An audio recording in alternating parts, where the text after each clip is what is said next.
Je suis émerveillée, comme Nicole parle bien français. Moi, je voudrais bien parler allemand comme ça. Mais je ne sais pas dire grand-chose. J'ai un peu appris quand j'étais une petite fille, parce on était beaucoup d'enfants à la maison et on avait une jeune fille allemande, et je sais dire « Darf ich vom Tisch aufstehen ?» C'est pas beaucoup.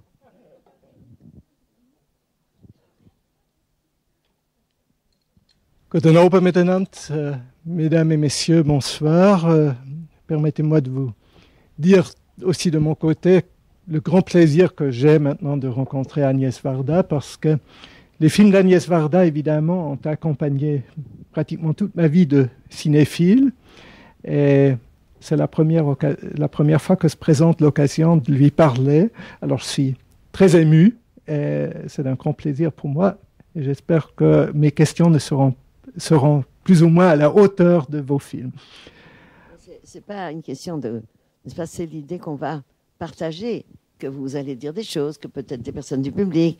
Parce qu'en fait, c'est vraiment le rêve d'un cinéaste, d'une cinéaste.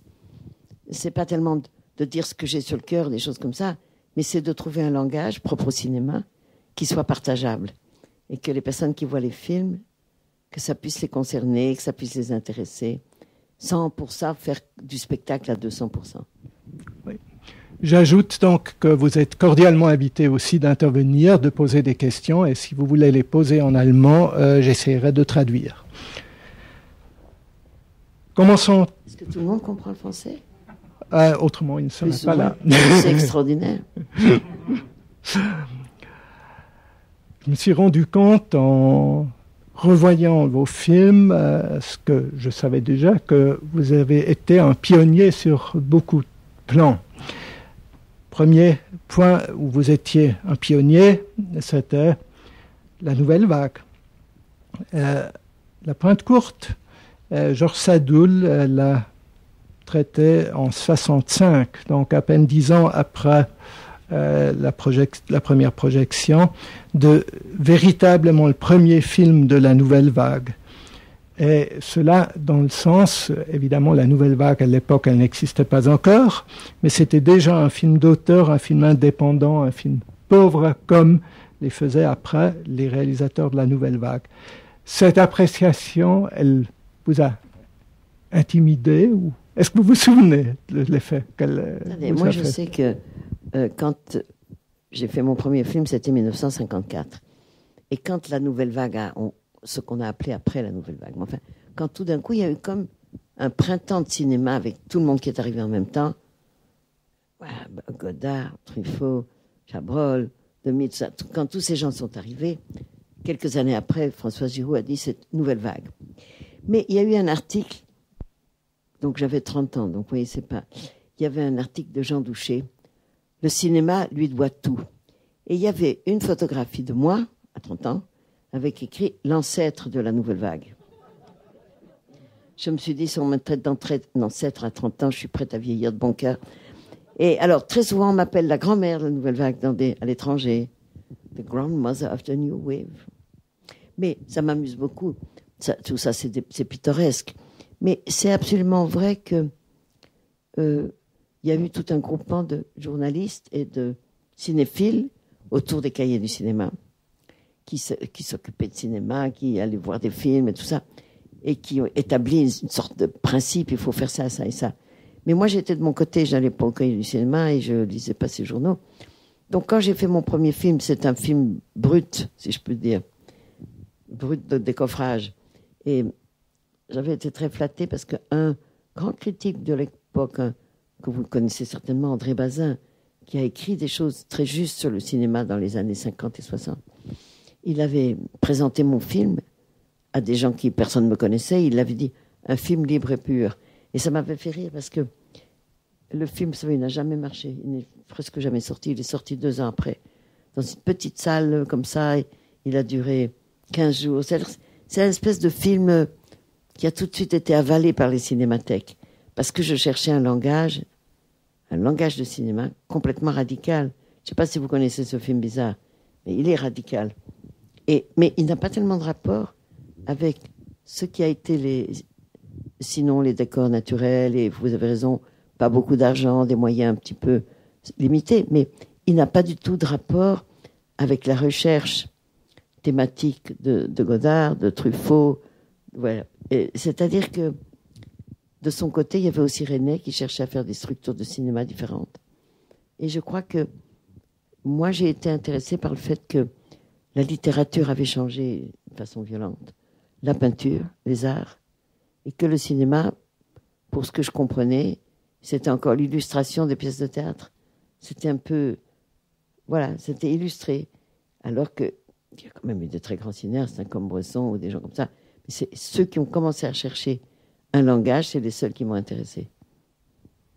Oui, et pourtant, l'influence du théâtre, dans un sens tout à fait différent, on peut aussi le sentir, on sent très bien que vous avez travaillé comme photographe au théâtre auparavant, donc il est difficile de ne pas penser à la distanciation, à la Verfremdung brechtienne quand on voit ce film. Jean Villard, qui, je peux dire, a été mon maître en intelligence, parce qu'il dirigeait cette troupe de théâtre, et il a vraiment établi, on pourrait dire, les règles du théâtre national populaire. C'est-à-dire qu'il a montré des très belles choses en changeant le rapport du public au théâtre. Avant, il fallait s'habiller, c'était à 9h, il fallait payer la femme qui vous donnait vous asseoir, il fallait payer le programme, il fallait payer le vestiaire, il fallait acheter le programme très cher et tout ça. Et il a dit, bon, si on veut montrer des belles choses, et des classiques, et Molière, et Racine, et Corneille, des choses françaises, Marivaux, tout ça, à des gens qui travaillent, il faut leur proposer que ça commence plus tôt, leur dire qu'ils n'ont pas besoin de s'habiller, leur proposer des sandwichs au prix coûtant, leur dire, non mais c'est important, qu'ils ne vont pas payer le vestiaire, qu'ils ne vont pas payer la dame qui va les installer dans leur chaise, qu'ils peuvent acheter le texte pour l'équivalent d'1 franc, et c'est comme ça qu'il a réussi à créer une véritable élan vers le théâtre, un élan qui ne venait pas que des bourgeois qui pouvaient se payer le théâtre.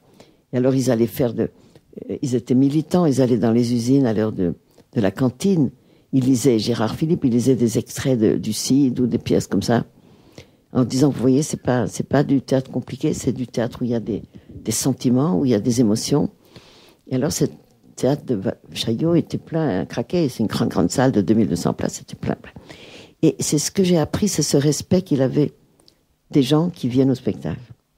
Et moi, j'ai toujours l'impression que quand je fais des films, je les fais pour chaque personne qui est là. Je me dis pas, ça va marcher, ça va pas marcher, ça va rapporter. J'essaie de me dire, c'est un pont extraordinaire entre des personnes à qui je fais rencontrer d'autres personnes. Vous savez, quand je fais du documentaire, ou bien à qui je fais partager des émotions. J'ai tout le temps, quand je fais le montage, j'ai tout le temps en train de me dire, comment ça va être perçu, comment ça peut être perçu, comment les vieux, les moins vieux, etc. Parce qu'il y a une histoire de type de public. Par exemple, là, le temps que je rentre, j'ai vu qu'il n'y a pas d'étudiants ce soir. Il n'y a pas de très jeunes étudiants. Et quelquefois, nous avons dans des salles, vraiment, toute l'université qui débarque, ou tous les gosses du quartier. J'ai vu des salles avec des gens très jeunes. Alors, on ne sait pas pourquoi. Et puis, des salles mélangées. Et bon, donc on ne sait pas très bien s'il y a toutes ces fluctuations des personnes qui veulent venir ou pas venir, ou qui viennent. Et nous, on est tributaires de ça. C'est-à-dire que nous, on sent un public, comme les publics sentent le film. Nous, on sent le public, on se pose des questions. Et c'est amusant, parce qu'on ne travaille pas pour rien. On ne travaille pas pour un mur ou pour un écran. On travaille pour des gens qui vont regarder. Donc, ce que vous avez appris au théâtre, c'est le respect du public, mais je pense qu'il y a aussi un autre élément, c'est l'amour des comédiens. Dans votre livre magnifique que je peux que recommander, Varda par Agnès. Il est épuisé comme moi. Hein. Il est épuisé. Bon, alors, vous le trouverez certainement quelque part dans une bibliothèque. Vous rendez un hommage qui m'a beaucoup touché aux comédiens, donc je pense que là aussi, ce sont les rencontres du théâtre. Oui, c'est peut-être pas une très bonne... Enfin, comme on dit, des directeurs de comédiens formidables comme Sautet, tout ça. Alors, non, pas tellement, parce que je crois que je travaille surtout sur le comportement du récit, le comportement des personnages dans le récit, plus que dans la psychologie de ces grands acteurs qui les font souffrir, pleurer, rire, comme ça. Moi, je sais pas très bien faire ça. Mais par exemple, sur un film qui va être montré ou qui a été montré, qui s'appelle Sans toi ni loi, le titre allemand c'est Vogelfrei. Pas en Suisse, heureusement. Ah ben j'ai vu les affiches. Oui, c'était des affiches allemandes. Ah. Et c'est très beau d'ailleurs, parce que c'est un mot qui a un double sens quand même. C'est intéressant comme titre. Oui. Bon, en tout cas, dans ce film-là, la jeune Sandrine Bonner, qui avait même pas 18 ans, elle devait jouer une vagabonde avec son sac à dos, une révoltée qui traînait partout et qui finissait par mourir de froid. Et je me souviens, j'ai pas du tout dit tu dois lire tu dois voir des documentaires sur les pauvres ou tu dois lire ça. Je lui ai dit voilà, enlève tes souliers, remets tes souliers, mets tes souliers de vieilles bottes, mets ton sac à dos. Comment tu mets ton sac à dos? Comment tu marches avec le sac à dos? Comment tu le poses? D'un coup, peut-être. C'est tous les gestes, tout un comportement. Est-ce qu'on marche à grands pas ou un petit pas? Est-ce que on fait du bruit avec ses souliers ou on se traîne? Et toutes ces choses-là qui sont très importantes dans chaque film. Et c'est pas la psychologie et la direction d'acteur. C'est pour ça que je veux dire, vous me faites un compliment. J'aime les comédiens, je trouve formidable qu'ils donnent leur talent et leur métier pour, en fait, incarner des idées qu'on a ou des personnages qu'on a imaginés. Mais je suis pas comme... Je suis d'abord parce que j'aime beaucoup aussi ce qu'on appelle les vrais gens. Et je fais tourner énormément de gens qui ne sont pas comédiens. Des gens que je rencontre dans la rue, des paysans, des garagistes, tout ça. Et j'aime beaucoup travailler avec des non-professionnels aussi. Justement, j'allais dire qu'on a l'impression que pour vous, de travailler avec des acteurs de théâtre comme Noiret, Montfort, Antoine Bourseillet, avec des vedettes de cinéma comme Deneuve, Piccoli, Jane Birkin, avec des débutants comme la toute jeune Sandrine Bonner dans Antoine Hillois, avec des non-professionnels connus comme Gisèle Halimi ou des non-professionnels non connus, ou avec vos propres enfants, pour vous, au fond, c'est égal. Il semble que vous vous sentez également à l'aise. Oui, c'est ça. Je ne fais pas une différence. Mais il y a une différence. Je me souviens de Macha Merrill, qui est une extraordinaire bonne comédienne, qui, dans Antoine Hillois, elle est une spécialiste des arbres, des platanes qui sont malades, parce que j'étais très intriguée et troublée par des arbres qui mouraient et qui attrapaient des maladies. Eh bien, elle me disait que c'est assez difficile de tourner avec des non-professionnels parce qu'ils sont très bons. Parce qu'ils sont très bons, parce qu'ils sont très naturels.